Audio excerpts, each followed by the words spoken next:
Welcome to West Film, where every movie has a story worth telling. From heart-pounding action to twisty mysteries and dramas that stick with you, we dig into the plot, the characters, and the moments that make each film worth your time. So grab a seat, get comfortable, and let's jump into today's movie. This is West Film. Your story starts here.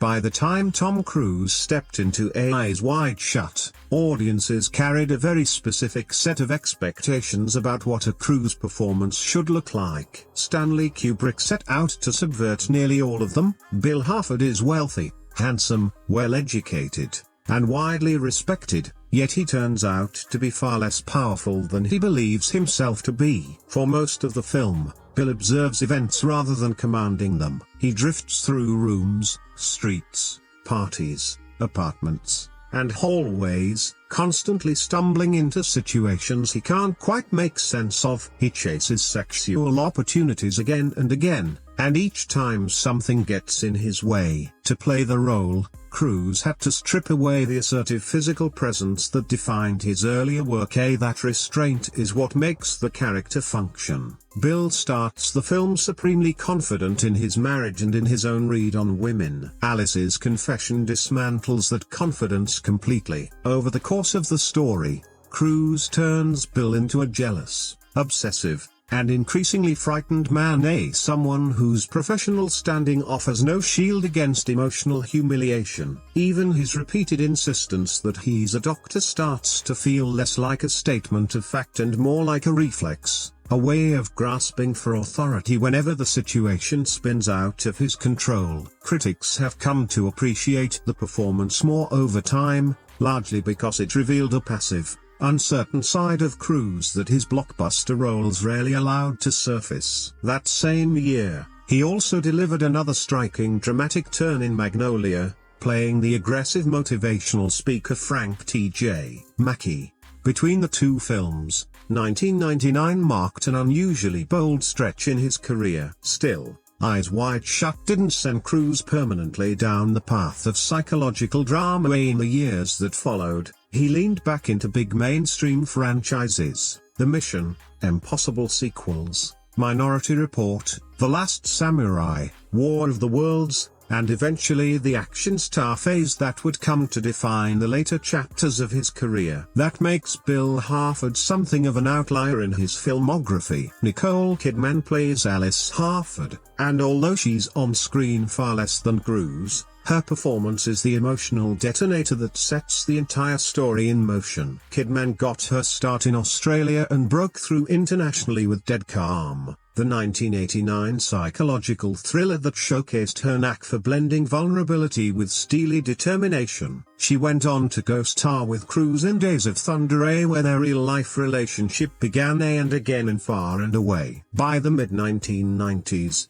she was carving out an identity separate from her famous husband. Batman Forever put her in front of a massive blockbuster audience, but it was To Die For, directed by Gus Van Sant, that really mattered. Playing the ruthlessly ambitious Suzanne Stone let Kidman flex dark comedy, manipulation, sexuality, and psychological complexity all at once. And it went a long way toward proving she was more than just a glamorous star or Tom Cruise's wife. Eyes Wide Shut pushed that evolution further still. Alice is introduced as elegant and privileged, seemingly living a charmed life with a successful husband and a young daughter. Kubrick slowly peels back that polished surface to reveal a deep-seated dissatisfaction underneath. One of Kidman's defining moments comes during the bedroom argument, where Alice pushes back hard against Bill's assumptions about female desire. Her laughter, her anger, her intoxication,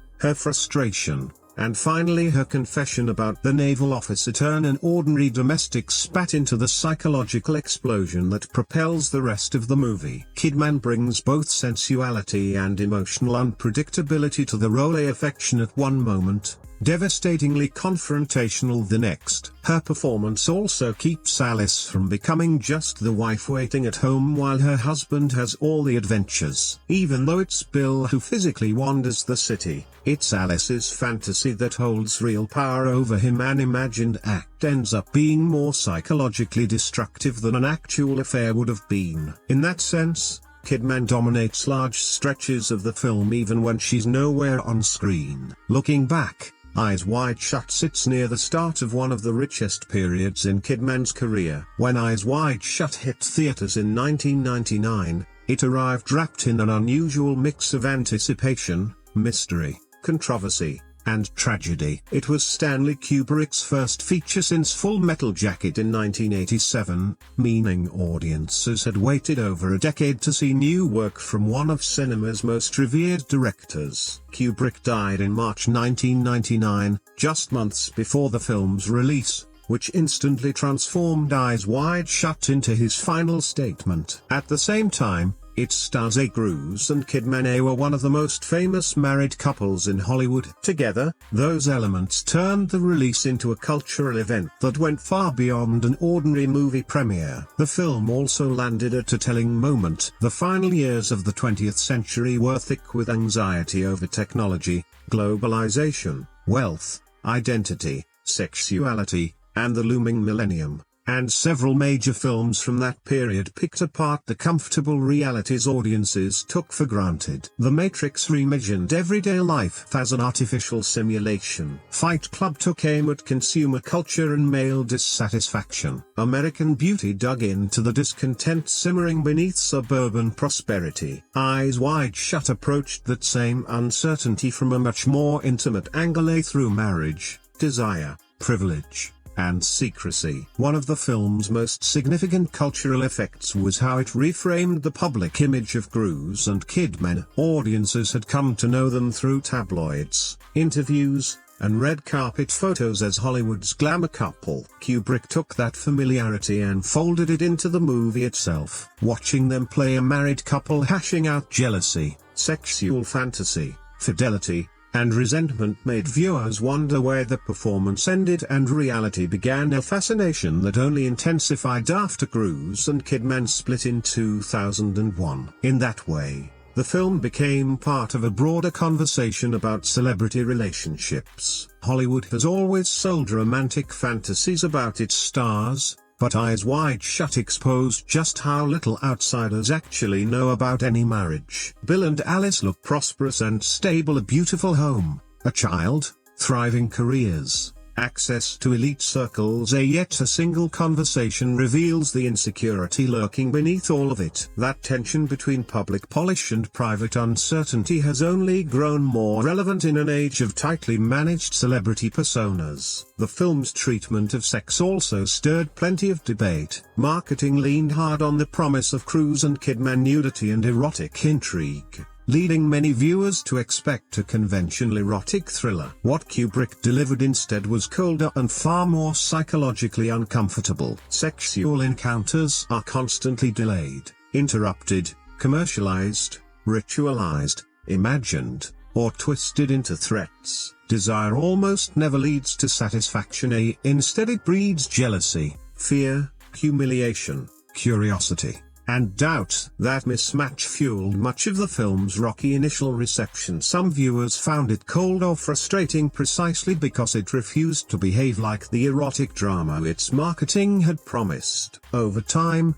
though, that very refusal became one of the most talked about aspects of the film. These days, it's often read less as a movie about sex and more as a movie about the fantasies that swirl around it. Bill spends much of the story chasing possibilities stirred up by his wounded pride after Alice admits her attraction to another man. Now his journey is driven as much by imagination as by physical desire. Nothing from Eyes Wide Shut has had a bigger cultural afterlife than the masked gathering at Summerton. The sequence weaves together elaborate masks, black cloaks, ritual choreography, sexuality, grand architecture, and ominous music into one of modern cinema's most distinctive images. Even people who've never seen the film in full can usually picture the basic visual language: anonymous, masked elites gathered inside a lavish mansion. That imagery went on to influence fashion photography, music videos,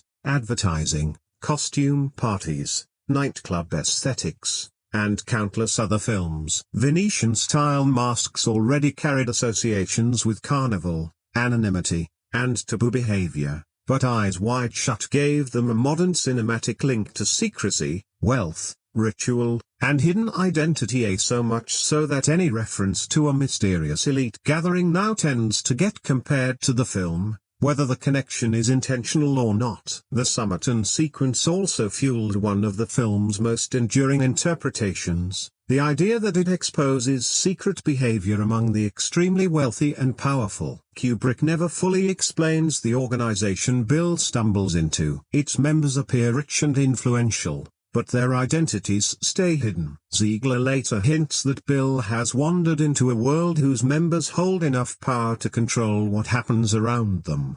Because the film deliberately leaves so many questions unanswered, audiences have spent decades filling in the blanks with theories of their own, a tendency that only intensified in the internet era, as online forums, video essays, social media threads, and podcasts pour over the masks, gestures, paintings, architecture, dialogue, costumes, and background details in search of hidden meaning. Some of these readings are thoughtful examinations of class and power, others drift into unsupported conspiracy theories. The distinction matters, because the film itself never validates the sweeping real-world claims some viewers attach to it. Its ambiguity invites speculation, but speculation isn't evidence. Even so, the sheer volume of ongoing theorizing shows just how effectively Kubrick conjured an atmosphere of inaccessible power. Bill is financially comfortable and professionally respected, yet Somerton reveals that he's still very much an outsider there. His medical credentials, his money, his social confidence, none of it means much in that world. That gives the film a strong undercurrent of class commentary. Bill believes he belongs near the top of the social ladder until he discovers an entire tier above him, sealed off by wealth, anonymity, and connections he simply can't access. The making of Eyes Wide Shut has become almost as legendary as the finished film. Kubrick was already famous for demanding exhaustive preparation, countless takes, and total control over his sets, and his final project pushed those tendencies to new extremes. Principal photography began in late 1996 and ran for an unusually long stretch. Cruise and Kidman committed to Kubrick's process far longer than actors would typically expect on a major studio production, and the shoot became wrapped in stories of secrecy, repetition, psychological intensity, and obsessive attention to detail. Kubrick had wanted to adapt Dream Story, the 1926 novel by Austrian writer Arthur Schnitzler for decades before he finally made the film. The original story unfolds in Vienna and follows a doctor whose marriage is destabilized by a conversation about sexual temptation. Kubrick recognized its cinematic potential long before he got around to filming it, eventually collaborating with writer Frederick Raphael to reshape Schnitzler's story into a contemporary drama built around Bill and Alice Harford. One of the biggest changes was relocating the setting from early 20th century Vienna to modern-day New York. But Kubrick himself had become notorious for avoiding travel and preferred working out of England. So one of the film's most remarkable achievements was recreating New York without shooting most of it there. Streets were rebuilt at Pinewood Studios and other English locations, with production designers meticulously reproducing Manhattan's look. Kubrick's team studied real New York streets through photographs and measurements, then assembled storefront signs, newsstands, pavement details, traffic markings, Christmas decorations, and building entrances into a convincing artificial city that could support Bill's long nighttime odyssey. Some exteriors really were shot in New York, but much of Bill's wandering happened on sets built thousands of miles away, and that artificiality ended up working in the film's favor. The New York of Eyes Wide Shut feels recognizable but subtly off. The streets seem strangely empty, distances feel uncertain, and Bill keeps running into significant people with a dreamlike convenience. It's debatable how much of that was consciously engineered to evoke a dream state, but Kubrick's tightly controlled sets let him shape the city around the story's emotional needs rather than documentary realism. The Harford apartment received the same obsessive attention to detail. Its design was reportedly influenced by Kubrick's own New York apartment from earlier in his life. Books, paintings, furniture, lamps, toys, bathroom clutter, and everyday domestic objects make the space feel genuinely lived in rather than simply dressed for a shoot. That realism matters, because the apartment functions as the film's emotional anchor. Bill's increasingly surreal journey both begins and ends inside a space that's supposed to feel safe and familiar. Christmas decorations became another defining production choice. Schnitzler's original story wasn't built around the holiday in the same way, but Kubrick filled the adaptation with trees and strings of colored lights that show up in apartments, shops, restaurants, parties, hotels, and streets alike. The decorations tie the various locations together visually while creating an ironic contrast between festive warmth and simmering unease. The constant glow of those Christmas lights became one of the film's most recognizable signatures. The production is especially famous for Kubrick's habit of shooting endless takes. Actors who worked with him often described a process where scenes were repeated over and over until an actor's familiar habits started to fall away, rather than the director simply chasing one predetermined performance. Kubrick seemed to be trying to exhaust the obvious choices until something less calculated emerged. For Cruise, an actor typically associated with precision and controlled energy, that method was a real test. One frequently cited example involves Sidney Pollack, who played Victor Ziegler. As an accomplished director himself, Pollack understood filmmaking from both sides of the camera, but Kubrick's process still wore him down. The billiard room confrontation between Ziegler and Bill looks fairly simple on screen, yet it required extensive shooting. Kubrick fixated on the pauses, the small movements, the gestures, the line readings, the subtle shifts of power. The result feels like an ordinary conversation on the surface, but underneath it's a tightly controlled psychological duel. Pollack wasn't the only actor connected to the Ziegler role. Harvey Keitel originally had the part but left the production and was replaced. Jennifer Jason Leigh was also originally cast as Marion Nathanson before scheduling conflicts led to Marie Richardson taking over. Changes like these were an inevitable consequence of a production whose schedule was so hard to predict. Actors had other commitments that a Kubrick shoot could easily disrupt. The mass ceremony sequence demanded a whole other level of coordination,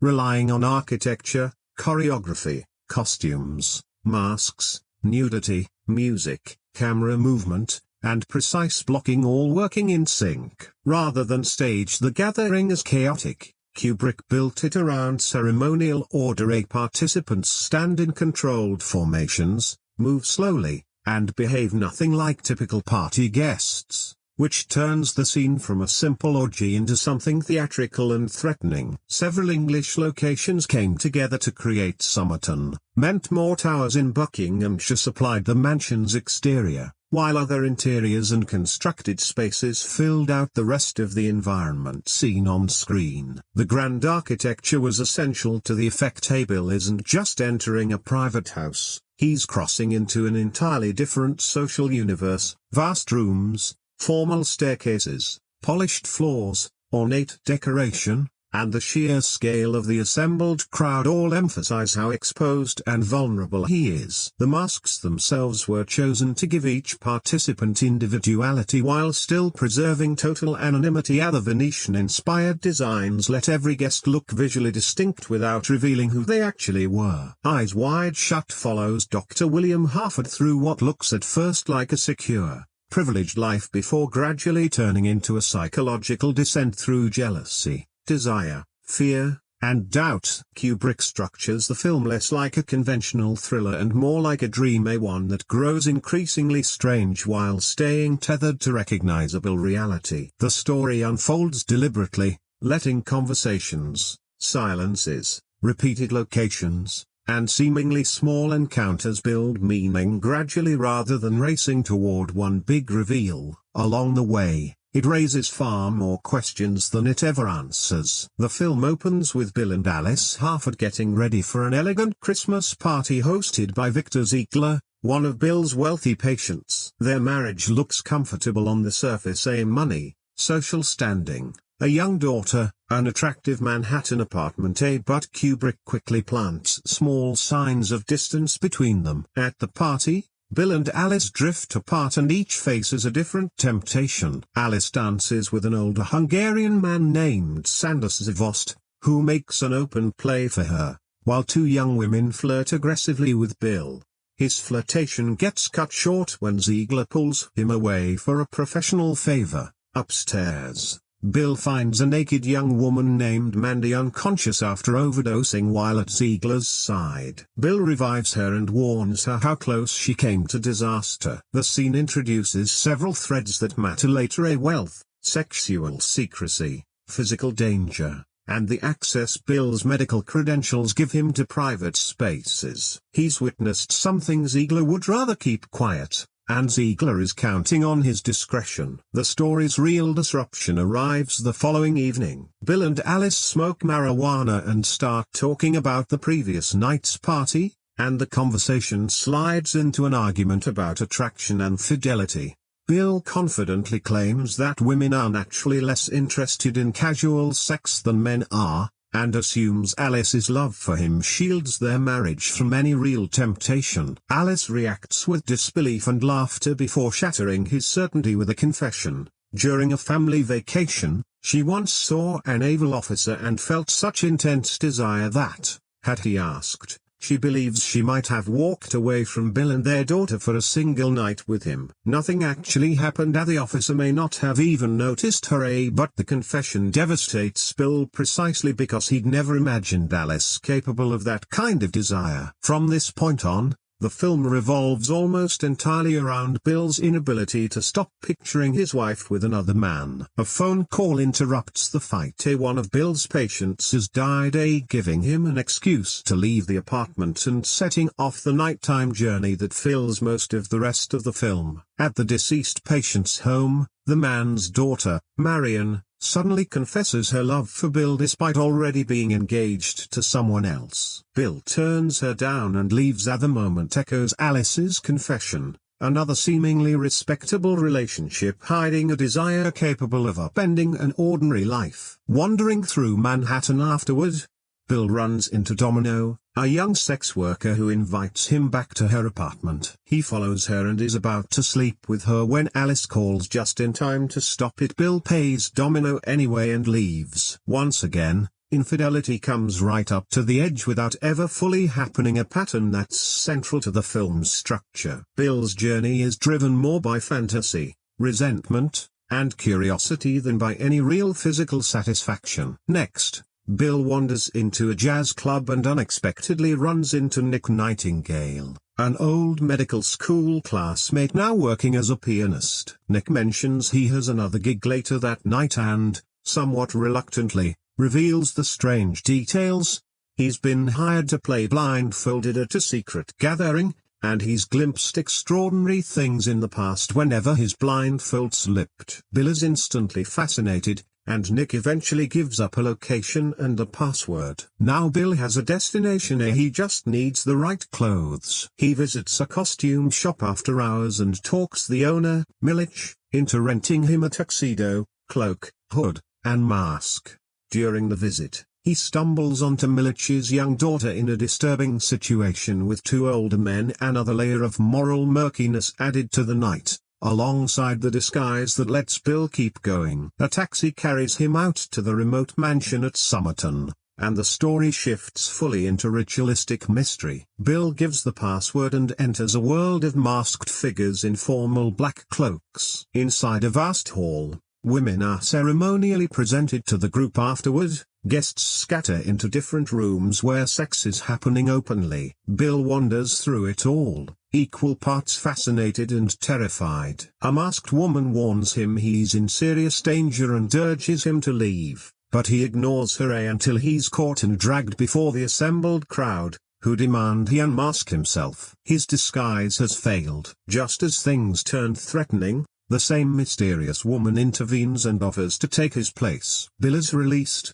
but warned never to look into it further. That would seem like the story's climax, but Kubrick isn't finished. The following day turns into an investigation, with Bill retracing his steps to figure out whether the danger was even real. Nick has vanished from his hotel under suspicious circumstances. When Bill returns his rented costume, he finds the mask itself missing. Millich, meanwhile, is acting strangely differently toward the two men found with his daughter, hinting at some other troubling arrangement. Bill drives back to Somerton but is turned away at the gate and handed an envelope containing another warning. Clearly, the mystery isn't confined to that one night's ritual. Someone knows exactly who Bill is and knows he's come back. His confidence keeps eroding because he can't gauge the limits of this organization's knowledge or reach. Eyes Wide Shut is built around the contradiction baked into its own title at the idea of looking directly at something while still failing,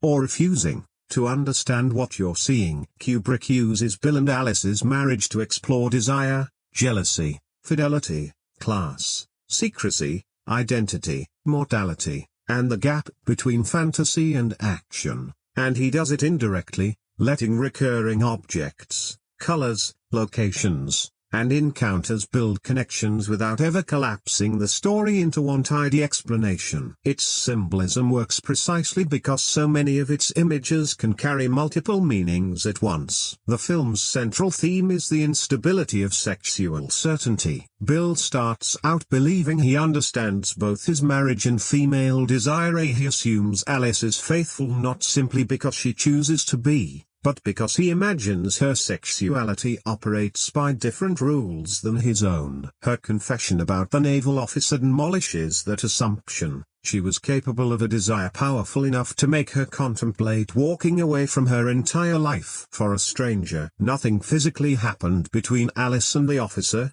yet the fantasy ends up hitting Bill harder than many real events would. Kubrick repeatedly shows Bill imagining Alice with the officer in stark, stylized monochrome visions that reveal how jealousy builds its own private cinema, with Bill acting as both director and audience for a scene that never occurred. His suffering originates entirely inside his own head. That sets up one of the film's core ideas: fantasies carry real consequences. Alice's attraction stays purely imaginary, while Bill's reaction sends him physically wandering across New York and eventually into Somerton. The film refuses to draw a clean moral line separating actions from thoughts. Alice's fantasy wounds Bill, and Bill's attempted infidelities wound his own sense of self. Dreams, thoughts, intentions, and actions bleed into one another constantly. Masks provide the film's clearest symbol. At Somerton, they let powerful people indulge in forbidden behavior while shielding their identities, representing both anonymity and social performance. Bill wears one literally at the ceremony,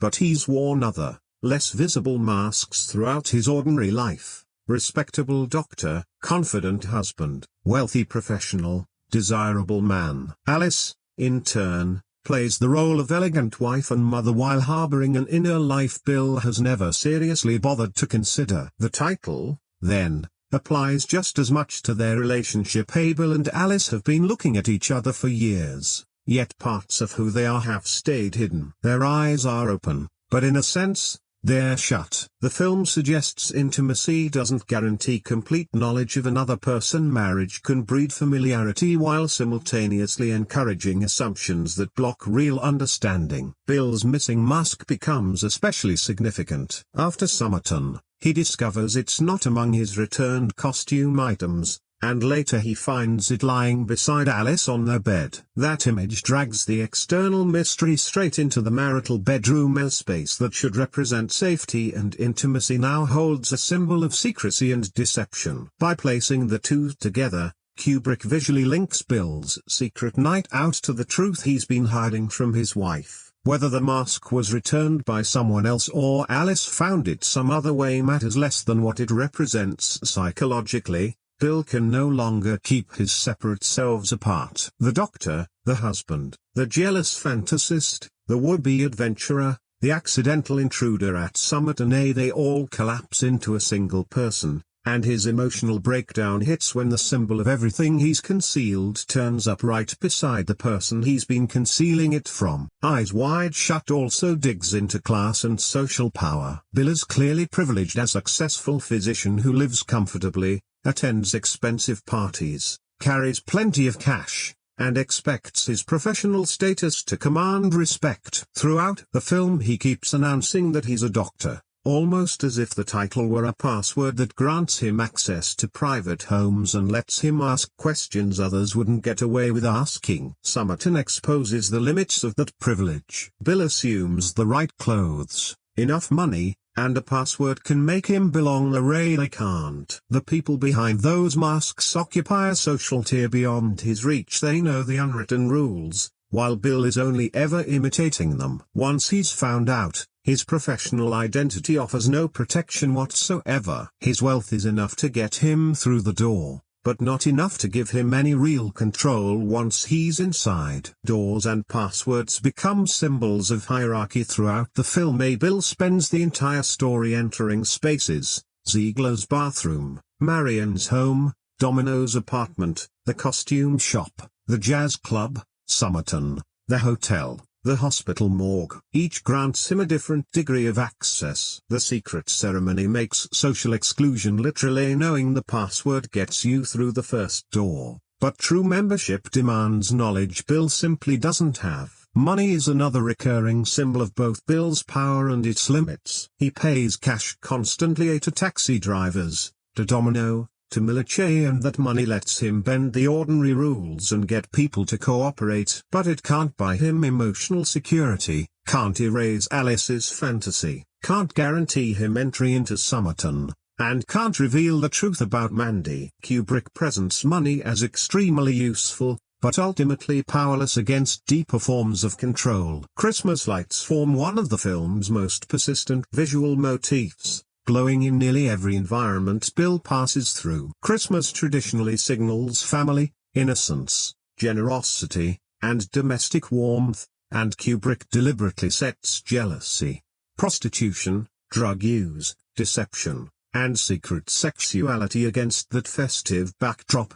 The contrast makes ordinary spaces feel subtly wrong. Other lights are beautiful, but their beauty can't erase what's happening beneath them. The holiday setting also ties into a broader theme of consumption. Bill's journey winds through a city full of shops, expensive homes, costumes, and transactions, and sexuality keeps intersecting with commerce throughout. Domino names a price. Bill rents a costume just to get into Somerton. Milich's shifting attitude toward the men found with his daughter hints at some troubling financial arrangement. Desire, in this world, seems to be almost entirely negotiable. Eyes Wide Shut is one of the most instantly recognizable visual styles of Kubrick's entire career. Working with cinematographer Larry Smith, he built a world that reads as recognizably contemporary New York while still feeling artificial enough to resemble a dream remembered after waking. The cinematography constantly balances those two qualities. Color plays a huge role in that identity. Warm reds,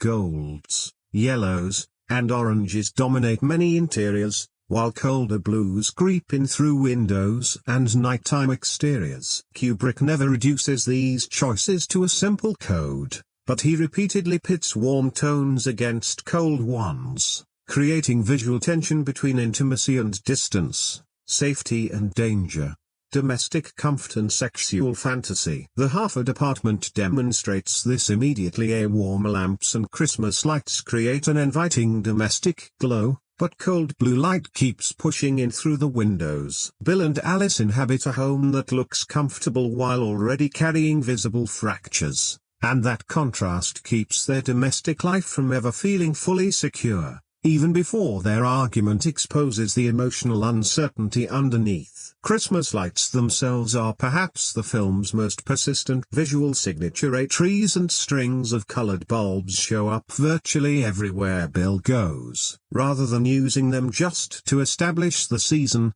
Kubrick works them into the film's actual lighting design. The small points of colored illumination create glowing backdrops that feel beautiful, romantic, and strangely unreal, and their constant recurrence makes separate locations feel like part of one continuous dream. That's especially effective given how strongly Christmas imagery usually evokes childhood, family, celebration, and innocence, associations that sit uneasily alongside the film's adultery, prostitution, drugs, death, and secret sexual behavior. The visual design never lets viewers forget that contradiction. Bill can wander into increasingly dangerous territory while Christmas trees keep glowing peacefully in the background. Red shows up prominently in spaces tied to wealth, sexuality, and power. Ziegler's mansion is drenched in luxurious warm tones, and the billiard room where Bill and Ziegler have their final confrontation is dominated by deep red surfaces. Somerton, too, leans on red as part of its ceremonial visual language. The color gives these spaces a rich physicality while hinting at the danger underneath the elegance. Blue tends to produce the opposite effect. Night scenes and windows are frequently drenched in intense blue light that separates characters from the warmth around them. Alice is often surrounded by blue tones during intimate or psychologically uncertain moments, which lends those scenes an almost unreal quality. Kubrick uses this exaggerated nighttime color not as strict realism but as a form of emotional lighting. The city outside the Harford's apartment starts to feel less like ordinary Manhattan and more like a mental landscape waiting for Bill to enter it. The film's visible grain is another important stylistic choice. Kubrick and Smith pushed the film stock to work with relatively low, available light, which added visible texture rather than the polished clarity typical of big-budget Hollywood productions. Eyes Wide Shut leans into that softness and roughness, particularly during Bill's nighttime wandering. Street lights, shop windows, Christmas bulbs, lamps, and signs seem to glow through the grain. Faces can look slightly detached from their surroundings, and backgrounds dissolve into fields of colored light. The overall effect reinforces the sense that Bill is moving through a city that's physically present but psychologically warped. Kubrick's framing stays characteristically disciplined throughout. He frequently arranges people in symmetrical compositions or lets strong architectural lines dominate the frame. Corridors, doorways, staircases, and grand rooms become structural elements that guide the viewer's eye. At Somerton, that symmetry becomes especially important, lending the ceremony a strong sense of ritual order. The assembled figures aren't scattered randomly, and their arrangement implies rules, hierarchy, and authority. The camera often follows Bill as he walks, creating a recurring sense of movement through interconnected spaces. Streets, hallways, apartments, stores, rooms, which turns the film into a kind of visual journey. The audience stays close to Bill, discovering new environments as he does and sharing his limited grasp of what lies ahead. At other times, though, Kubrick lets the camera stay detached rather than leaning on rapid cuts or close-ups, giving characters room to simply exist within their surroundings. That creates a tension between intimacy and observation. We're close enough to study Bill's expression, yet the formal composition can also make him look like a figure being watched from within some larger system. Mirrors offer another major visual device, frequently linked to Alice, most memorably during intimate moments when her attention drifts toward her own reflection. Mirrors create a visual doubling, letting a character and her reflected image share the frame at once, which feels especially loaded in a film so preoccupied with hidden identities and private fantasies. The famous opening shot of Alice undressing is a perfect example of Kubrick's visual economy. Brief, startlingly direct, and immediately establishing the film's interest in bodies, marriage, and private space. But Kubrick doesn't sustain that directness. As the story progresses, sexuality gets increasingly obscured by mirrors, costumes, masks, distance, darkness, ritual, and Bill's own imagination. The soundtrack is one of the most important pieces of Eyes Wide Shut's hypnotic, unsettling atmosphere. Kubrick had always treated music as central to his storytelling, and his final film keeps that tradition alive. Rather than lean on a conventional score that tells the audience exactly what to feel, the film blends original music by Jocelyn Puck with classical compositions, jazz, popular songs, and carefully deployed silence, a mix that moves between romance, temptation, mystery, ritual, fear, and isolation. One of the film's defining traits is how sharply its music shifts to track Bill's psychological state. The early scenes feature elegant party music and familiar social sounds as his jealousy deepens and his nighttime journey grows more dangerous. The score turns repetitive and threatening. In that sense, the music functions almost like a second narrator, signaling that Bill has drifted from ordinary domestic reality even when his surroundings still look recognizable. The most famous musical element is the sparse piano motif tied to Bill's growing paranoia, a piece drawn from Musica Risicata by the Hungarian composer Gtilda Pilkrogi Ligeti. Kubrick had used Ligeti's music to extraordinary effect before, in 2001. A Space Odyssey, and returning to the composer here creates a quiet link to that earlier work, even though the scale couldn't be more different. Instead of accompanying cosmic mystery, the music now trails one frightened man through streets and rooms. The composition is remarkably bare, with individual piano notes struck across long silences, building tension through absence rather than complexity. Every note lands like a small warning, and because the pattern is so minimal, the audience starts anticipating the next one and the waiting itself becomes uncomfortable. The music works especially well during Bill's investigation, when he no longer knows whether he's being watched, followed, threatened, or manipulated. The piano doesn't offer answers, it simply turns his uncertainty into sound. A denser orchestral score might have pushed the film toward a conventional thriller, but Ligeti's isolated notes make it feel stranger and more psychological instead. Jocelyn Puck's own contribution is just as central. Her music for the Summerton ceremony delivers some of the film's most disturbing sounds, as the sequence demanded something that felt ancient, sacred, erotic, and threatening all at once, without belonging clearly to any single tradition. And Puck built an atmosphere that seems to exist entirely outside Bill's normal world. During the ritual,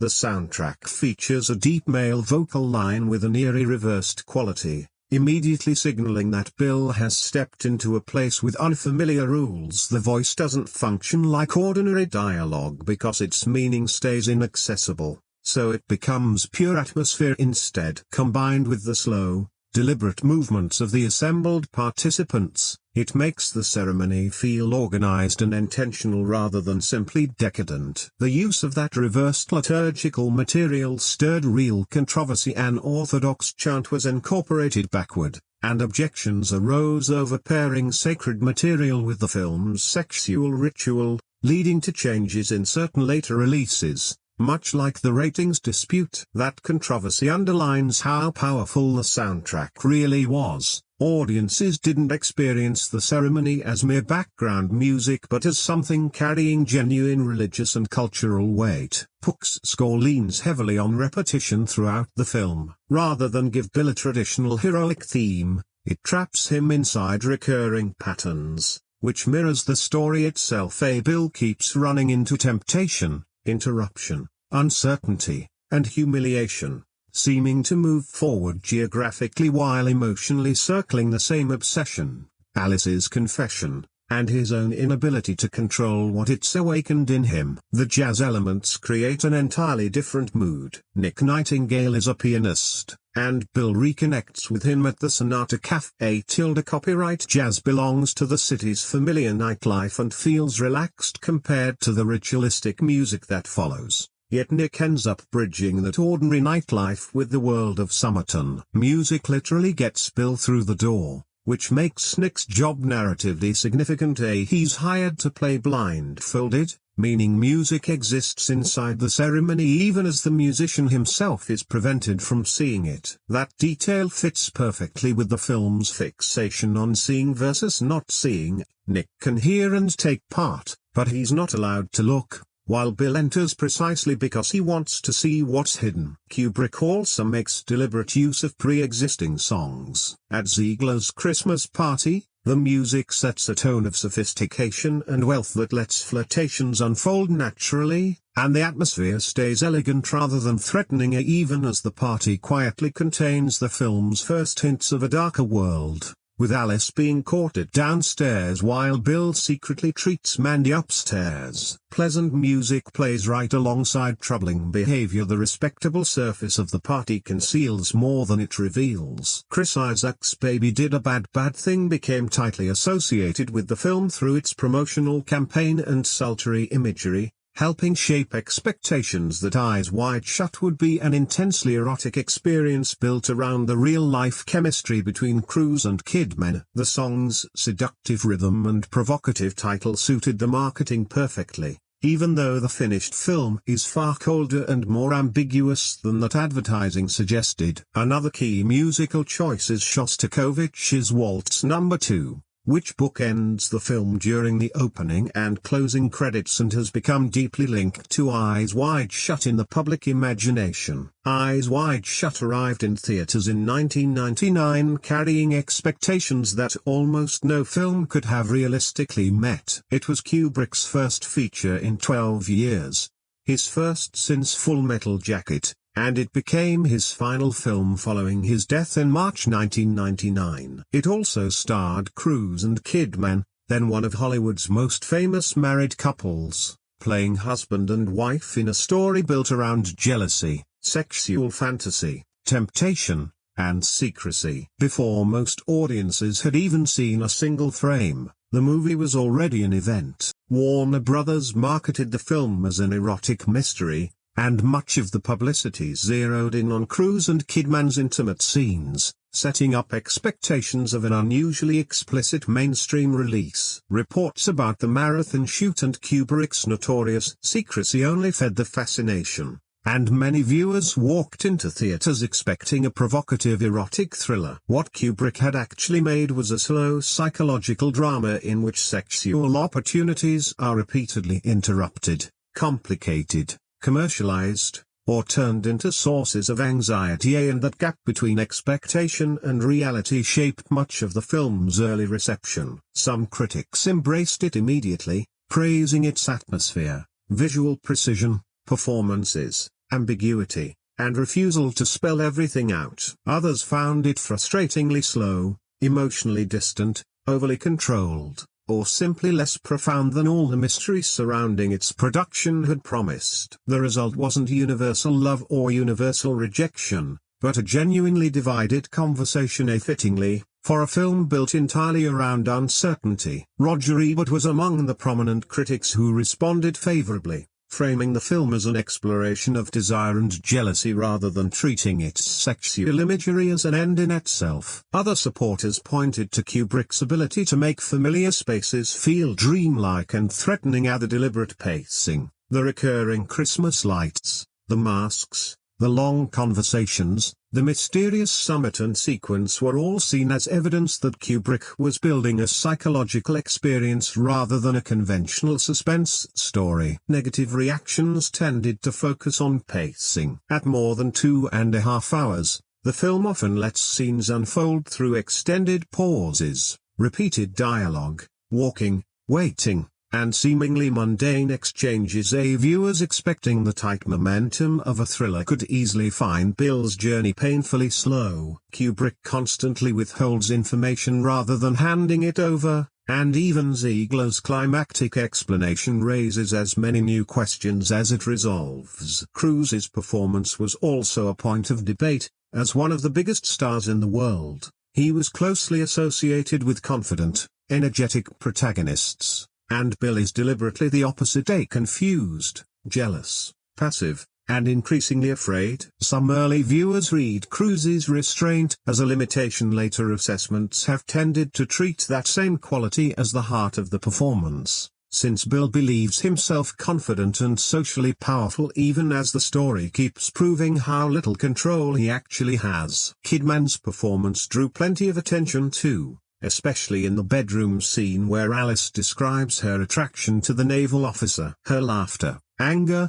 intoxication, and direct challenge to Bill's assumptions became one of the film's most discussed moments. Even critics who had reservations about the movie overall often praised how Kidman transformed Alice from an apparently conventional wife into the psychological force driving Bill's entire journey. The real-life marriage between Cruise and Kidman inevitably colored audience reactions, with many viewers wondering how much of the fictional conflict might reflect the couple's actual relationship. Both actors pushed back against that kind of simplistic reading, but the curiosity never really went away. And when their marriage ended roughly 2 years after the film's release, Eyes Wide Shut picked up an added layer of retrospective fascination that neither Kubrick nor the actors could have anticipated during production. The biggest controversy surrounding the American theatrical release involved censorship. The ratings process created a real commercial problem, since Warner Brothers wanted an R rating rather than the far more restrictive NC-17. To tone down the explicit content of the Summerton sequence for American audiences,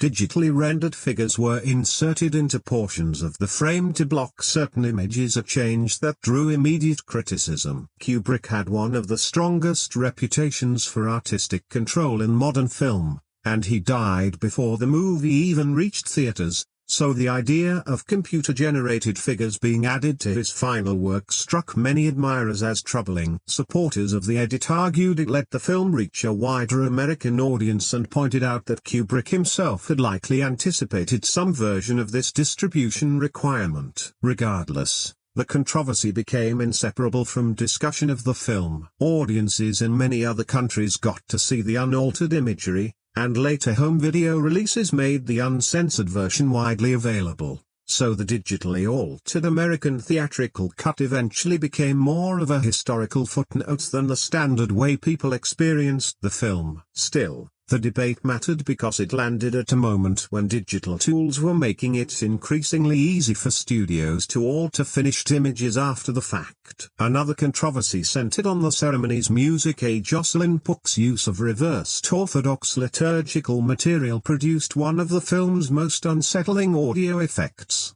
and objections about pairing sacred material with a sexual ritual led to alterations in certain releases, echoing the ratings dispute. The incident reinforced the sense that Eyes Wide Shut was stirring cultural and religious sensitivities that went well beyond ordinary film criticism. Commercially, the film performed respectably given its length, adult subject matter, and unconventional structure. The legacy of Eyes Wide Shut has only grown since its 1999 release. What arrived as Kubrick's controversial final film has gradually become one of the most discussed works of his entire career. Its influence isn't measured through sequels or a traditional franchise. Instead, it lives on through visual references, other psychological thrillers, filmmakers drawing on its atmosphere, fashion imagery, music videos, television, internet culture, and decades of debate about what its mysteries actually mean. Perhaps its greatest achievement is that audiences keep reinterpreting it long after the circumstances surrounding its original release have faded. Kubrick's death shortly before the film's release immediately gave Eyes Wide Shut a unique place in film history. Every major Kubrick film drew serious analysis, but this one was inevitably read through the lens of finality. Viewers naturally wondered whether its themes of marriage, mortality,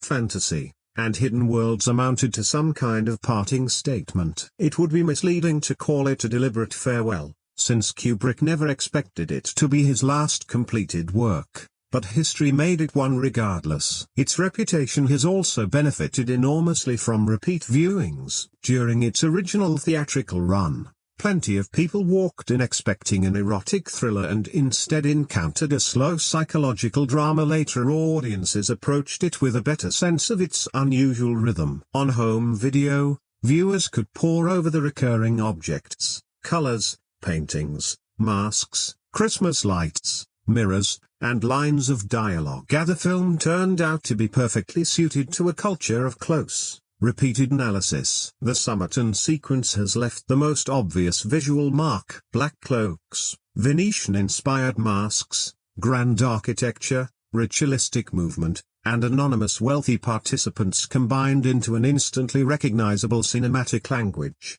And later films, TV shows, ads, fashion shoots, music videos, and comedy sketches have all drawn on similar imagery, sometimes as direct homage and sometimes simply because Kubrick's version became so culturally embedded. A luxurious mansion filled with masked guests now carries connotations well beyond an ordinary costume party. It signals secrecy, privilege, forbidden behavior, and hidden systems of power. Eyes Wide Shut didn't invent masks, secret societies, or ritual imagery, but it fused them so effectively that later examples are routinely compared to Kubrick's film, whether or not that comparison was intended. The masks themselves became some of the movie's most iconic objects. Replicas have circulated as collectibles, decorative pieces, and costume items, and posters and home video artwork lean on the mask constantly because it captures the film's core ideas so efficiently: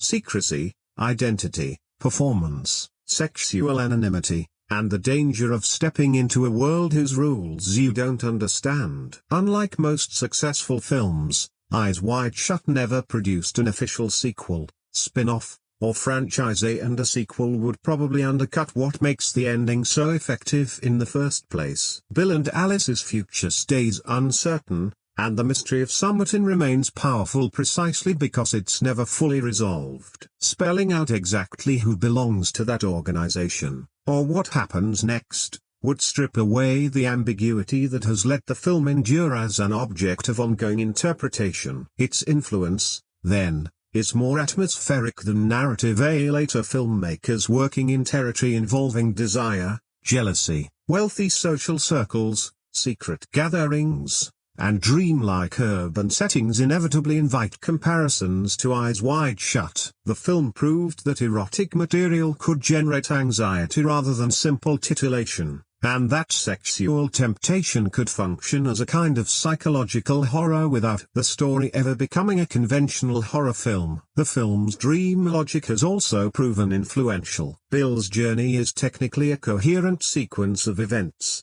but the encounters arrive with the strange convenience and repetition of an actual dream. People show up exactly when his psychological state calls for them. Locations feel both realistic and artificial, conversations echo one another, and sexual possibilities keep appearing and vanishing. That approach fostered a broader appreciation for storytelling where emotional logic carries as much weight as literal realism. Eyes Wide Shut also became an important reference point for filmmakers interested in male insecurity as subject matter. Bill starts out seemingly having it all: money, education, professional status, physical appeal, a beautiful family, access to elite social circles. Yet one confession from Alice completely destabilizes him, and his subsequent journey lays bare just how fragile that confidence really was. His behavior is never framed as heroic conquest. Every attempt he makes to restore his confidence leaves him more confused than before. The film essentially inverts the standard fantasy of a successful man enjoying unrestricted sexual freedom. Every apparent opportunity turns into a complication instead. Kidman's Alice has also grown in stature within the film's legacy. Even though Bill occupies most of the runtime,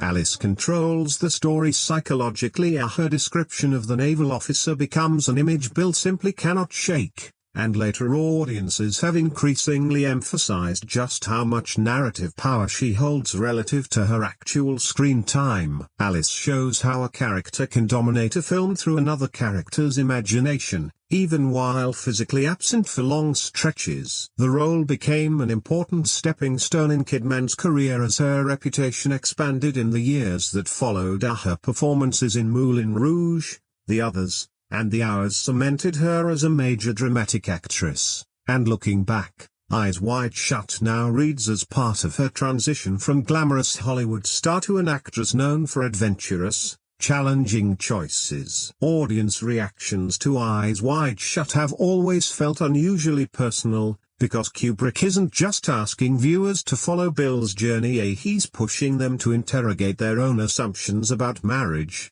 jealousy, fantasy, fidelity, class, and desire. Different generations have responded very differently as a result. Some see a disturbing portrait of a marriage, others see a mystery about powerful elites, others read almost everything through the lens of dreamlike psychology. The film's refusal to settle on one explanation has let those readings keep shifting over time. For 1999 audiences, expectations heavily shaped that first viewing experience. Cruise and Kidman were among the most famous celebrity couples on the planet, and the marketing leaned hard on their sexuality and real-life marriage, leading many to expect an erotic thriller built around two glamorous stars. Instead, they got a slow, uncomfortable film in which sexual desire repeatedly produces frustration, embarrassment, danger, and fear, a gap that left some viewers fascinated and others disappointed. The bedroom argument between Bill and Alice remains one of the scenes that resonates most with adult audiences. Bill assumes his marriage is secure partly because he believes Alice doesn't experience desire the way he does,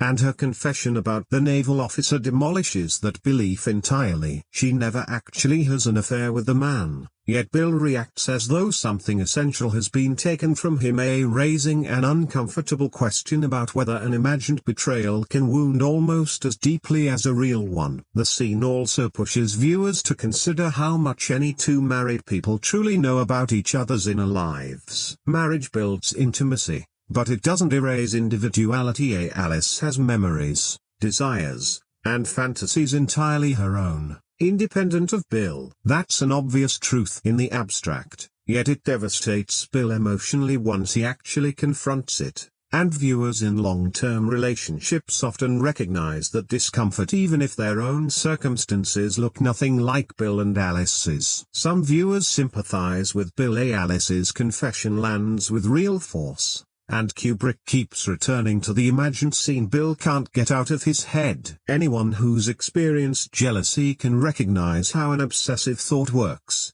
Once a painful image takes hold, it doesn't need evidence to keep hurting. Bill knows the affair never happened, but that knowledge doesn't stop his imagination from tormenting him. Other viewers are far less forgiving of Bill, reading his journey as pure hypocrisy. He flirts comfortably with other women at Ziegler's party but falls apart the moment he learns Alice can desire someone else. From that angle, his nighttime adventures look like attempts to salvage his wounded masculine pride, and the irony is that nearly every attempt fails or turns threatening, leaving him even less confident than when the night began. Alice draws just as wide a range of interpretation. Some viewers see her as the more emotionally honest partner, since she's willing to acknowledge desires Bill would rather not confront. Others read her confession as deliberately cruel, arguing she understands exactly how much it will wound him. Kubrick never tells the audience how to morally judge her,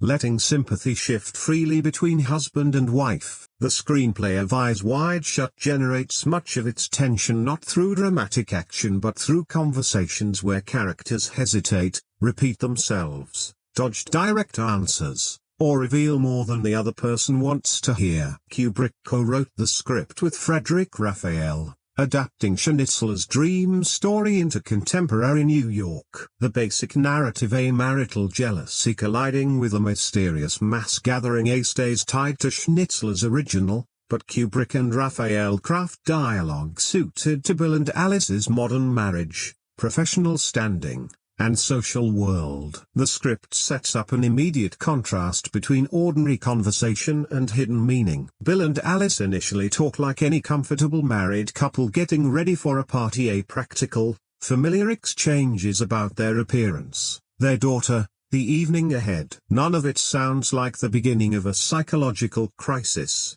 and that normalcy matters, because the screenplay gradually reveals just how much uncertainty lurks beneath even the most routine conversation. At Ziegler's Christmas party, dialogue itself becomes a form of seduction. Alice's conversation with Zavost is sophisticated, playful, and increasingly pointed. He never states his intentions crudely, instead relying on charm, philosophical musings, questions about marriage, and compliments to probe her boundaries, demonstrating how easily social language can mask sexual negotiation. Bill's interaction with the two young women plays out similarly, but with a lighter touch. They tease him, flatter him, and try to lure him away, and Bill goes along comfortably, suggesting his flirtation doesn't initially threaten his own sense of fidelity. The screenplay quietly plants his double standard well before Alice ever calls it out. The tone shifts sharply when Bill gets summoned upstairs to help Ziegler. His dialogue turns professional and urgent as he questions Mandy,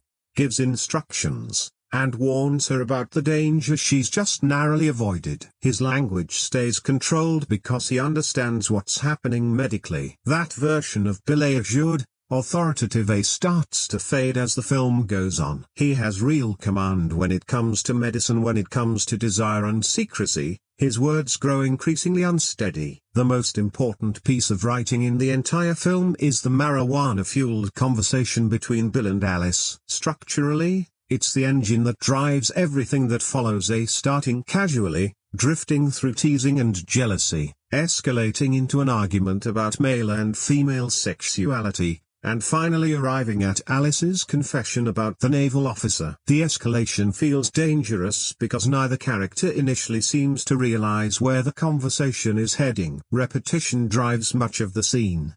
Bill keeps repeating pieces of what Alice says, as though he needs extra time just to process them, a habit that becomes a defining trait of his dialogue throughout the film, responding to surprising information by restating it as a question, which slows conversations down and highlights how badly he struggles whenever events outrun his expectations. Alice's dialogue during the argument turns markedly more aggressive. She challenges Bill's assumptions about why women stay faithful and refuses to accept his comfortable version of their marriage. Her laughter becomes almost another form of speech before she finally tells her story, letting her tone and reactions communicate just how absurd Bill's certainty looks to her. The naval officer monologue works precisely because the screenplay never requires an actual affair. Alice simply describes seeing a stranger and feeling an overwhelming possibility, and her words alone are enough to create a full-blown event inside Bill's imagination. From there, the screenplay can keep returning to the emotional fallout of something that never physically happened. One of its most sophisticated ideas: words become actions. Alice speaks,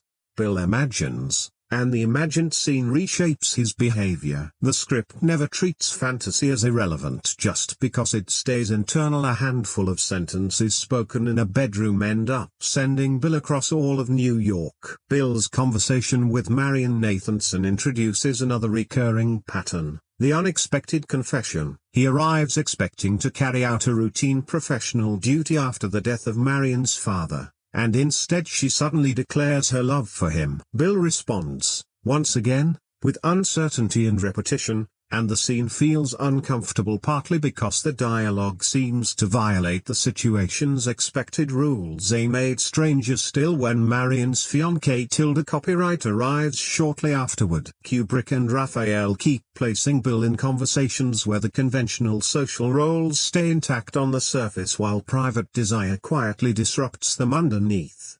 Doctor and patient's daughter, husband and wife, customer and sex worker. pianist and old friend, wealthy host and physician. Every relationship carries information that complicates its official definition. Bill's exchange with Domino carries more humor and warmth. Their negotiation starts as a straightforward commercial transaction, but the dialogue turns surprisingly casual, and Bill comes across as almost shy despite having followed her home. Domino's easy manner briefly lowers his guard, yet even here he can't just say what he wants say. He asks questions, stalls, and lets the moment unfold around him. Alice's phone call interrupts the encounter with strikingly ordinary language, which is typical of the screenplay's irony. Bill may believe he's teetering on the edge of an affair, but the domestic world can suddenly reassert itself through nothing more than a phone call. The gap between what Alice knows and what the audience knows creates tension all on its own, without Alice ever having to say anything suspicious. Marketing Eyes Wide Shut posed an unusual challenge for Warner Brothers. The studio had to sell Kubrick's final film while protecting the secrecy around a project that had stayed hidden from the public for years, yet it also held an extraordinary commercial card to play. Cruise and Kidman, one of the world's most famous married couples, playing a married couple in a story about sex, jealousy, temptation, and fidelity. The campaign essentially turned mystery itself into one of the film's biggest selling points. Long before its July 1999 release, the production had already generated massive curiosity. Kubrick hadn't put out a feature since Full Metal Jacket in 1987, a 12-year gap, and his reputation for secrecy meant that solid information about the new project stayed scarce throughout its unusually long shoot. Reports of Cruise and Kidman's extended commitment to the production only fueled speculation about exactly what Kubrick was making,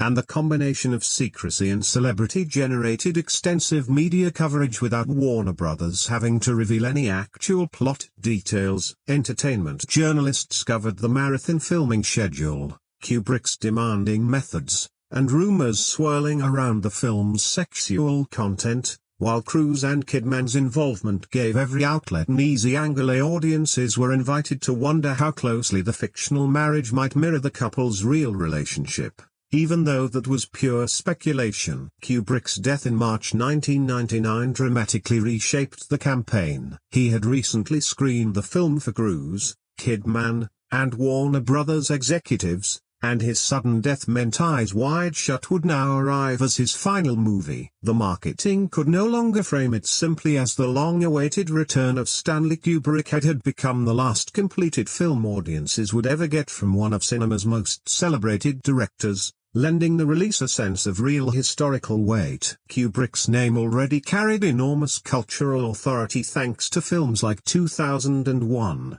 A Space Odyssey, A Clockwork Orange, Barry Lyndon, The Shining, and Full Metal Jacket, so advertising could sell Eyes Wide Shut through Kubrick himself as much as through Cruise and Kidman. For serious film audiences, the phrase Stanley Kubrick's final film was, on its own, an enormously powerful draw. The promotional imagery leaned heavily on intimacy between Cruise and Kidman. One of the best-known images shows the couple embracing in front of a mirror, instantly communicating sexuality and marriage without giving away any of the larger plot. An effective choice, since it let the campaign hint at explicit content while preserving the mystery surrounding Somerton and Bill's nighttime journey. The mirror made for a particularly apt promotional image, giving audiences a familiar pair of stars while quietly introducing the film's themes of reflection, observation, double identity, and performance. Even viewers with no idea about the plot could grasp the basic premise, an intimate,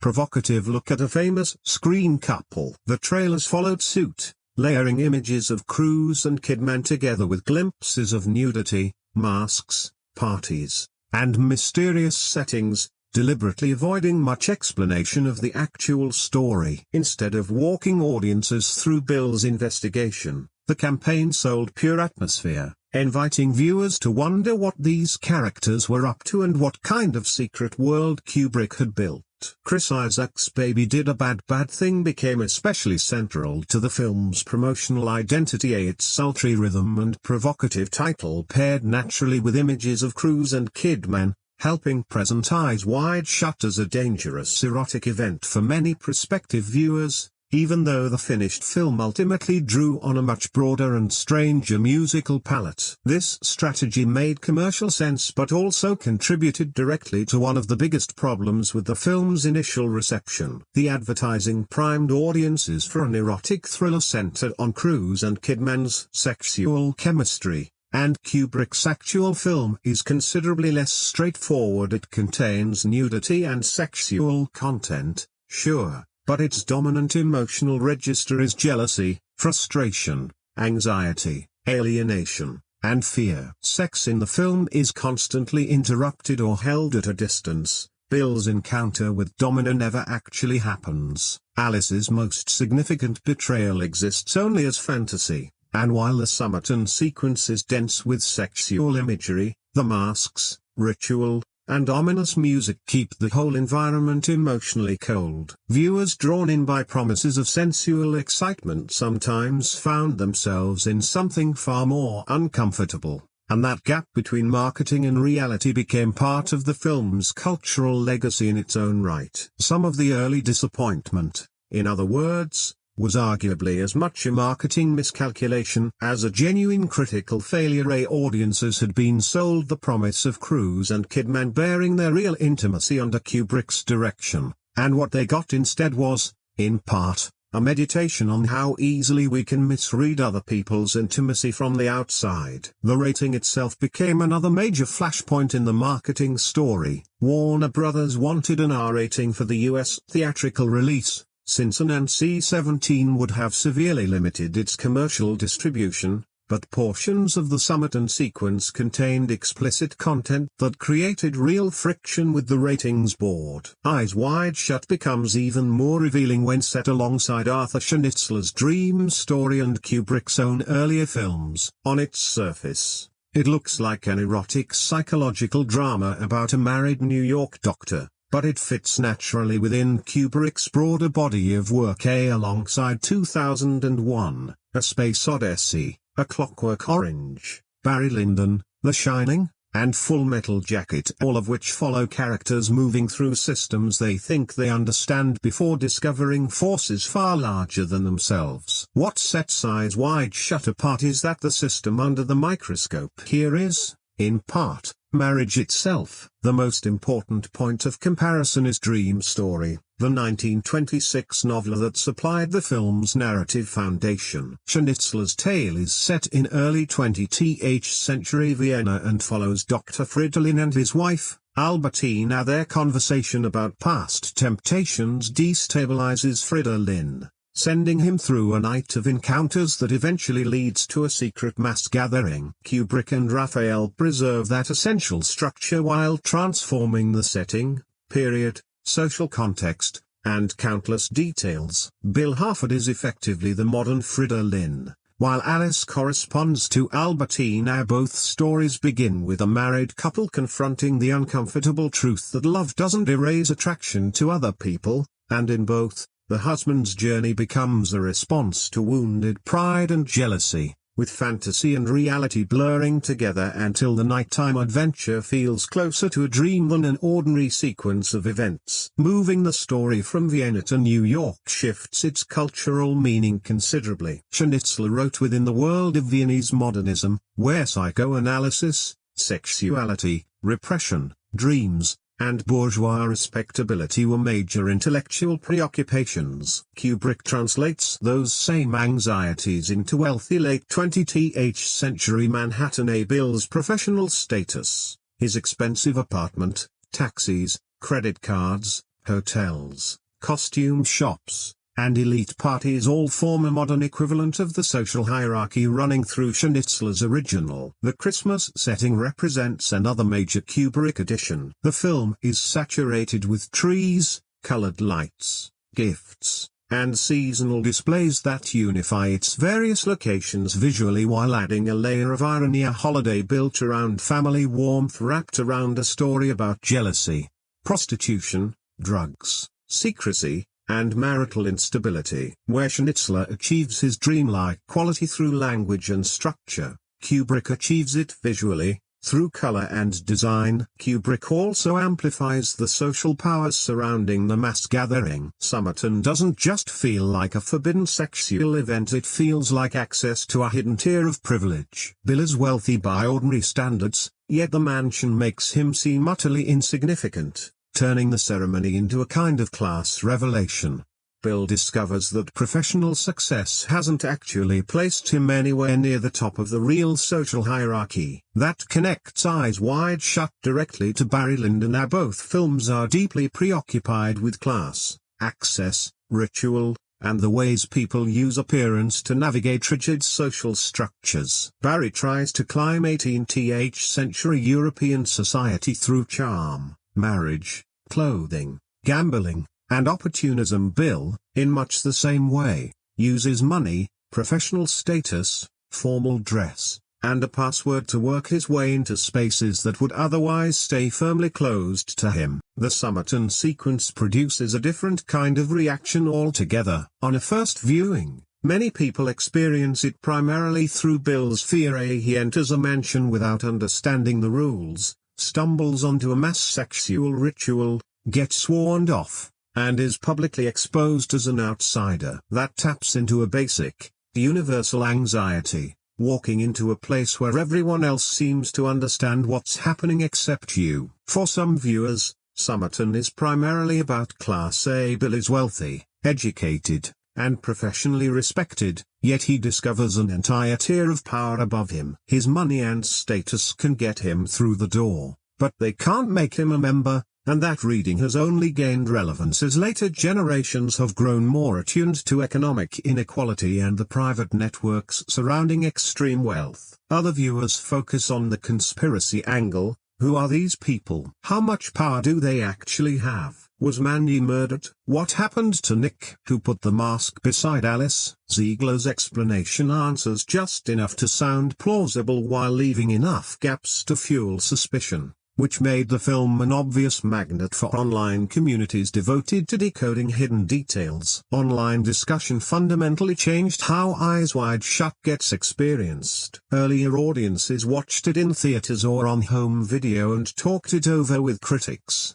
friends, or film communities. Later viewers could instantly search out interpretations, freeze frames, compare screenshots, identify individual paintings, study costumes, and watch lengthy video breakdowns of individual scenes. The film became something to investigate as much as something to watch, and that environment produced both genuinely thoughtful analysis and a fair amount of unsupported speculation. Many viewers have found meaningful patterns involving mirrors, Christmas lights, passwords, social hierarchy, and repeated dialogue. Others have treated the film's deliberate ambiguity as evidence for real-world conspiracies it was never designed to prove. The distinction matters, but the sheer popularity of these theories shows just how strongly audiences feel that Eyes Wide Shut is hiding something just out of reach. Younger viewers also come to Cruise and Kidman with a different frame of reference. Original audiences knew them as a current celebrity couple whose real-life marriage fed directly into the film's publicity. Many modern viewers already know that marriage ended years before they ever watched the movie, which changes the emotional experience. Scenes about distrust and jealousy can feel almost eerily prophetic in hindsight, even though it would be unfair to treat the dialogue as any kind of documentary evidence about their actual relationship. Eyes Wide Shut is unusual in that its characters don't follow the standard arc of heroes overcoming external obstacles and emerging stronger. Kubrick instead builds the film around psychological destabilization. Bill starts out confident in his marriage, his career, his social standing, and his understanding of desire. Alice starts out already aware that their comfortable marriage rests on assumptions Bill has never seriously questioned. By the end, neither character has found an easy resolution, and their growth comes from losing certainty and confronting uncomfortable truths about themselves and each other. Bill undergoes the more visible transformation, since the film follows him for most of its runtime. At the start, he seems to have built an almost perfect adult life, a successful New York doctor, financially secure, socially connected, married to an attractive woman, father to a young daughter, and he moves through expensive environments without a hint of hesitation. His profession earns him automatic respect, and he seems used to being trusted. At Ziegler's Christmas party, his confidence is obvious, two young women flirt openly with him, and he enjoys the attention without appearing to worry much about what Alice might think. When Ziegler needs medical help, Bill instantly becomes competent and authoritative, treating Mandy's overdose, giving clear instructions, and taking full control of the emergency in that world. Being Dr. Harford grants him both identity and power. His conversation with Alice the next evening reveals just how deep that confidence runs through his marriage. Bill assumes Alice would never seriously desire another man because she loves him, and seems to believe male and female sexuality simply operate by different rules, a belief based not on anything Alice has actually told him, but on a story about marriage he's simply accepted as fact. Her confession about the naval officer demolishes that story. The crucial detail is that nothing happened. Bill isn't reacting to adultery but to the discovery that Alice has desires he can't control. The stranger becomes powerful precisely because Bill knows almost nothing about him. His own imagination fills in the rest. From that point on, Bill's behavior reads as an attempt to recover his damaged confidence. He starts picturing Alice with the officer and becomes increasingly open to sexual opportunities of his own. Marion confesses her love beside her father's deathbed. Domino invites him upstairs, and each encounter offers a chance to prove he's still desired too. Yet Bill keeps failing to turn possibility into action. He doesn't accept Marion's declaration. Alice's phone call cuts off his encounter with Domino, and his journey eventually leads him to Somerton, where casual sexual freedom curdles into something far darker. Rather than restoring his sense of control, every experience just proves how little he actually understands. Bill's repeated invocation of his medical identity says a lot about his arc. Whenever he's uncertain, he tends to announce that he's a doctor or flash his credentials. Early on, that identity carries real authority. As the night grows stranger, it starts to feel more like a defensive reflex, leaning on a social role to try to control situations that have no respect for his authority. Somerton produces the most dramatic collapse of that strategy. He manages to get the clothes, learn the password, pay for transportation, and successfully talk his way inside. He's assembled the outward appearance of belonging, but he can't fake the invisible knowledge real members actually possess. Once exposed, Dr. Harford means nothing. He's simply an intruder surrounded by people with far more power than he has. The masked woman who steps in to save him flips his earlier dynamic with Mandy at Ziegler's party. Bill was the competent doctor rescuing a vulnerable woman at Somerton. He becomes the vulnerable one while a woman offers herself in his place. Whether that sacrifice is literal, theatrical, or somewhere in between, the reversal carries real psychological weight. Bill is no longer the rescuer. His investigation the next day is an attempt to reclaim rational control. He retraces his steps, questions hotel staff, revisits the costume shop, drives back to Somerton, and digs for information about Mandy playing detective. In effect, though he never actually solves anything, every answer just opens up a new uncertainty. Nick has disappeared. The mask has gone missing. Somerton knows he came back. Mandy is dead, and Ziegler clearly knows more than Bill does. The billiard room conversation with Ziegler finishes off what's left of Bill's social confidence. Ziegler reveals he was at Somerton and recognized him there, meaning that even during a supposedly secret adventure, Bill remained visible to someone from his ordinary social circle. Ziegler's calm, unbothered manner underscores the gap between them.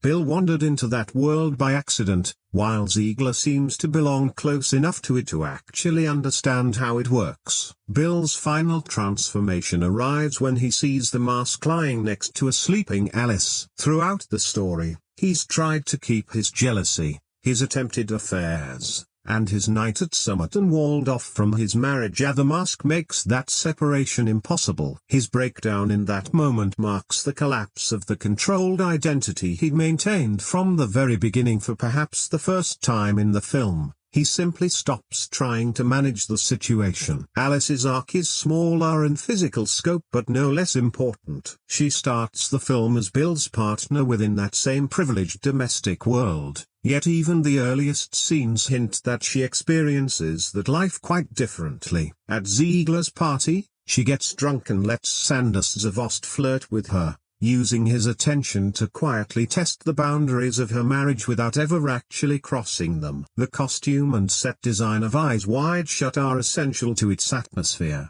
since Kubrick uses clothing, architecture, furniture, masks, and decor to distinguish different social strata while linking them all through recurring visual ideas. The environments start out feeling realistic, but as Bill travels deeper into the night, they grow steadily more theatrical. Production design and costuming carry real psychological weight, tracking Bill's movement from familiar domestic life into spaces governed by rules of appearance, money, sexuality, and identity that he doesn't fully grasp. The Harford apartment establishes the film's baseline domestic world. It's comfortable and expensive without ever resembling a mansion. Books, paintings, furniture, lamps, toys, and personal belongings make the space feel genuinely lived in. That distinction matters, because while Bill and Alice are clearly privileged, they're nowhere near the almost unreachable tier of wealth that Somerton later represents. The apartment's design reportedly drew on Kubrick's memories of his own New York home, and it builds intimacy through narrow connecting hallways, warm lamps, and everyday domestic clutter. Objects belonging to their daughter, Helena, keep reminding the audience that this marriage exists inside a larger household, not just as an erotic relationship between two adults. Christmas decorations turn this realistic home into something more stylized. A tree and strings of colored lights kick off a motif that follows Bill practically everywhere he goes, tying the film's separate environments together under the same seasonal glow. Whether it's Ziegler's mansion, city streets, shops, restaurants, or private apartments, that design also builds in a deliberate contradiction. Christmas trees, gifts, and lights usually signal warmth and family celebration, but Eyes Wide Shut sets them right beside marital conflict, prostitution, drug use, death, jealousy, and sexual secrecy. The cheerful decorations stay utterly indifferent to what the characters are going through, and their beauty makes the uncomfortable moments feel stranger rather than safer. Ziegler's mansion establishes a much higher social tier. His Christmas party unfolds inside grand rooms filled with elegantly dressed guests and expensive furnishings, communicating wealth without needing a single line of dialogue to explain his standing. Bill and Alice belong there comfortably enough to attend, but the scale of the place makes clear they're visitors in someone else's world. The bathroom where Bill treats Mandy offers a telling contrast to the party downstairs. Below, Ziegler is a polished host among respectable guests. Upstairs, Bill discovers a private sexual and medical crisis. The setting stays just as luxurious, but its meaning flips completely, reinforcing one of the film's central ideas. Respectable surfaces and hidden behavior can share the very same building. Ziegler's billiard room later becomes one of the film's most important sets, dominated by deep red tones, polished surfaces, artwork, and the billiard table itself. Unlike the crowded Christmas party, the space feels private and controlled. As Bill and Ziegler circle the table discussing Somerton, Mandy, and Nick, the design gives Ziegler visual authority, since Bill has once again wandered into a space that belongs to someone else. Bill's wardrobe initially reinforces his professional identity. Expensive but fairly conventional suits, shirts, overcoats, and formal evening wear that signal success without ever tipping into flashiness. He dresses like a man who expects to move easily through hospitals, wealthy homes, restaurants, and elite gatherings, and that clothing functions as part of his overall confidence. Alice's wardrobe communicates something different. At Ziegler's party, her elegant black dress balances sophistication and sensuality while staying perfectly appropriate for the setting, and throughout the film her clothing swings between formal glamour and domestic intimacy, reflecting the gap between the Alice presented to society and the Alice who privately confronts Bill about desire and fantasy. Kidman's physical presence is woven carefully into the design too. Her red hair reads as a striking visual element against the film's blue and golden lighting,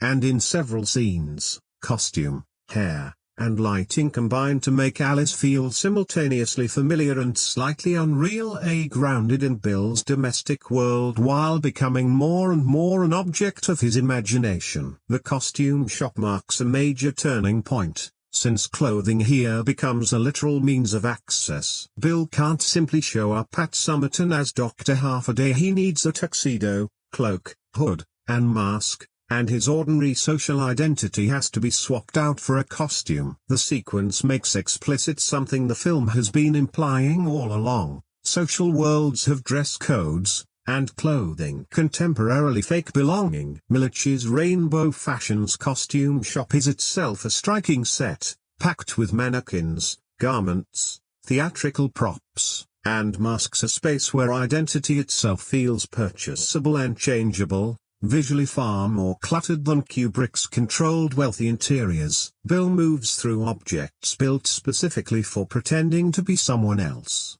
Discovering Milich's daughter with two older men adds a disturbing dimension to that theatrical setting. A costume and performance surround a scene whose exact nature Bill can't quite pin down, and when he returns later to find Milich acting differently toward the two men, the moment ties disguise not just to identity but to the unsettling possibility that even moral outrage can become negotiable.